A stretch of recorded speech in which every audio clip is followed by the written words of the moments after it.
News ഡെസ്കിൽ നിന്ന് മനേഷ് മൂർത്തി കൂടി ചേരുന്നുണ്ട്. മനേഷ്, ഇപ്പോൾ ഈ പ്രജിൻ സൂചിപ്പിച്ച പോലെ തന്നെ ആ വരുന്ന മാറ്റങ്ങൾ അത് പ്രധാനപ്പെട്ടതാണല്ലോ. ഫിൻചാലിൻ്റെ വേഗം മണിക്കൂറിൽ 7 കിലോമീറ്റർ എന്നുള്ളതാണ്. കഴിഞ്ഞ 6 മണിക്കൂറായി ഇതേ വേഗത്തിലാണ് ഈ ചുഴലിക്കാറ്റ് കരയോടടുത്തുകൊണ്ടിരിക്കുന്നത്. അപ്പോൾ ഈ കണക്ക് കൂട്ടലുകൾ, ഭരണകൂടത്തിൻ്റെ ഒരുക്കങ്ങൾ, ആ നിലയ്ക്ക് പുതിയ മാറ്റങ്ങളും മുന്നറിയിപ്പ് നിർദ്ദേശങ്ങളിലെ മാറ്റങ്ങളും ഒക്കെ ഇപ്പോൾ തമിഴ്നാട്ടിലുണ്ടോ, ചെന്നൈയിലുണ്ടോ മനേഷ്?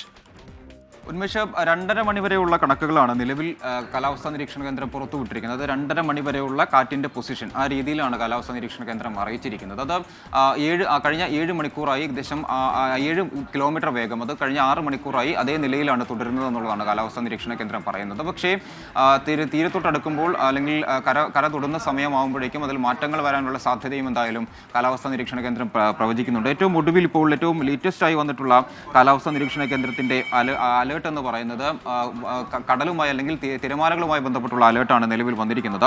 അത് ഹൈവേ വാർണിംഗ് 4 ജില്ലകൾക്ക് നൽകിയിരിക്കുന്നു. 4 ജില്ലകളിലെ തീരദേശ മേഖലകൾക്ക് നൽകിയിരിക്കുന്നു എന്നുള്ളതാണ് ഏറ്റവും പ്രധാനം. അത് ചെന്നൈയിലേക്ക് വന്നാൽ അത് പാലവാക്കം മുതൽ ലക്ഷ്മിപുരം, ഒടൈക്കുപ്പം എന്ന് പറയുന്ന സ്ഥലം വരെ മേഖല വരെയുള്ള ബീച്ച് ഇടങ്ങളിൽ തീരദേശ മേഖലകളിൽ 3.3 മുതൽ 4.5 മീറ്റർ വരെ ഉയരത്തിലായിരിക്കും തിരമാലകൾ അടിക്കുക എന്നുള്ളതാണ് കാലാവസ്ഥാ നിരീക്ഷണ കേന്ദ്രം പറയുന്നത്. നമുക്കറിയാം, അവിടെയുള്ള ആളുകളൊക്കെ നേരത്തെ തന്നെ മാറ്റി പാർപ്പിച്ചിട്ടുള്ളതാണ്. എന്തായാലും അതുപോലെ തന്നെ മറ്റിടം തിരുവള്ളൂരിലേക്ക് വന്നാൽ തിരുവള്ളൂർ റോയപുരം മുതൽ, അത് ഈ ചെന്നൈയുടെ ഒരു മേഖല തന്നെയാണ് തിരുവള്ളൂർ എന്ന് പറയുന്നത്, മറ്റൊരു ജില്ലയാണെങ്കിൽ കൂടിയും ചെന്നൈ ബീച്ചിൻ്റെ, മറീന ബീച്ചിൻ്റെ ഒക്കെ ഒരു മേഖല തന്നെയാണ് തിരുവള്ളൂർ മേഖല എന്ന് പറയുന്നത്. അത് റോയപുരം മുതൽ പുലിക്കാട്ട് എന്ന് പറയുന്ന സ്ഥലം വരെയുള്ള മേഖലകൾക്കാണ് അലേർട്ട്. അതും 3.3 മുതൽ 4.5 മീറ്റർ വരെ ഉയരത്തിലായിരിക്കും തിരമാലകൾ അടിക്കുക എന്നുള്ളതാണ് ആ ഒരു അലേർട്ട് പറയുന്നത്. കാഞ്ചീപുരത്തേക്ക് വന്നാൽ, കാഞ്ചീപുരം മേഖലയിലേക്ക് വന്നാൽ നമുക്ക് അവിടെയും സമാനമായ രീതിയിൽ നീലങ്കര ഉൾപ്പെടെ, അതായത് കാഞ്ചീപുരം എന്ന് പറയുമ്പോൾ നമുക്ക് ECR റോഡാണ്, അതായത് ഈസ്റ്റ് കോസ്റ്റ് റോഡ്, പോണ്ടിച്ചേരിക്ക് പോകുന്ന വഴിയിലുള്ള മേഖലയിലുള്ള ബീച്ചിൻ്റെ കാര്യമാണ് പറയുന്നത്. നീലങ്കര ഉൾപ്പെടെയുള്ള ബീച്ചുകളുടെ കാര്യമാണ് പറയുന്നത്. അവിടെയും 3.3 മുതൽ 4.5 മീറ്റർ വരെ ഉയരത്തിലാണ് തിരമാലകൾ അടിക്കുക. ആ മേഖലയിലാണ് ഏകദേശം ലാൻഡ്ഫാൾ പ്രതീക്ഷിക്കുന്ന ഒരു മേഖല. അതായത് മഹാബലിപുരത്തോട് അടുത്ത് നിൽക്കുന്ന ഒരു സ്ഥലമാണ് നീലങ്കര എന്ന് പറയുന്നത്. അതിനുശേഷം അതായത് മഹാബലിപുരം മുതൽ കാരക്കൽ വരെയുള്ള മേഖല, അത് പോണ്ടിച്ചേരിക്ക് അടുത്തായിരിക്കും ലാൻഡ്ഫാൾ ഉണ്ടാവുക എന്നുള്ളതാണ് കാലാവസ്ഥാ നിരീക്ഷണ കേന്ദ്രം നേരത്തെ മുതൽ തന്നെ പറഞ്ഞുകൊണ്ടിരിക്കുന്നത്. അതുപോലെ തന്നെ വില്ലുപുരത്തും സമാനമായ രീതിയിലുള്ള അലേർട്ടുണ്ട്. വിഴിപ്പുരത്ത് പക്ഷേ 3 മുതൽ 3.9 മീറ്റർ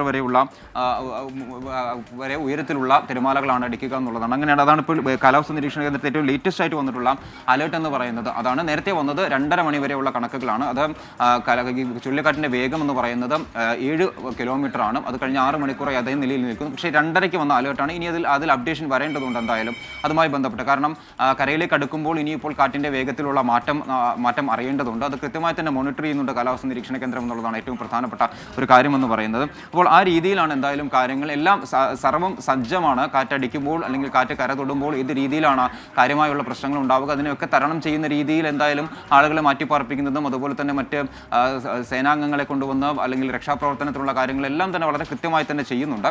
അത് നമുക്ക് ആ ഒരു സീഷോർ മേഖല തന്നെ നമുക്ക് പൂർണ്ണമായും തന്നെ ആ രീതിയിൽ തന്നെയാണ് കൈകാര്യം ചെയ്തിരിക്കുന്നത്. അതായത് കാരക്കൽ, പുതുച്ചേരി, ചെങ്കൽപ്പെട്ട്, കാഞ്ചീപുരം, അതുപോലെ തന്നെ തിരുവള്ളൂർ, ചെന്നൈ, ഈ ആ ഒരു മേഖല പൂർണ്ണമായും തന്നെ, അപ്പുറത്ത് നാഗപട്ടണവും അതുപോലെ തന്നെ തഞ്ചാവൂരും ഒക്കെ അലേർട്ടുകളുണ്ട്. പക്ഷേ എന്തായാലും ഈ ഒരു മേഖല, അതായത് കാറ്റ് കര തൊടുന്ന ഈ ഒരു മേഖലയിലാണ് കാര്യമായുള്ള അലേർട്ടുകൾ എന്തായാലും പ്രഖ്യാപിച്ചിരിക്കുന്നത്. ശക്തമായ മഴയാണ് ഈ മേഖലകളിലെല്ലാം തന്നെ കഴിഞ്ഞ കുറച്ച് മണിക്കൂറുകളായി പെയ്തുകൊണ്ടിരിക്കുന്നത്. മഴ മാത്രമല്ല, ശക്തമായ കാറ്റുമുണ്ട്. ഈ കാറ്റ് കര തൊടുമ്പോൾ, അതായത് നേരത്തെ പ്രജിൻ സൂചിപ്പിച്ചിരുന്നത് പോലെ കാറ്റിൻ്റെ കണ്ണായ ഭാഗം എന്ന് പറയുന്നത് അതിൻ്റെ നടുക്കുള്ള ഭാഗമാണ്. ആ ഭാഗം എത്തുമ്പോഴാണ്, അല്ലെങ്കിൽ ആദ്യഘട്ടത്തിൽ കയറും, ഇത് എത്ര സമയം കൊണ്ടായിരിക്കും പൂർണ്ണമായും തന്നെ കയറി തീരുക അല്ലെങ്കിൽ കര തൊടുക എന്നുള്ള കാര്യത്തിലൊക്കെ കൃത്യമായൊരു വിശദീകരണം എന്തായാലും കാലാവസ്ഥാ നിരീക്ഷണ കേന്ദ്രം കൂടുതൽ വിവരങ്ങൾ പുറത്തുവരുന്നു.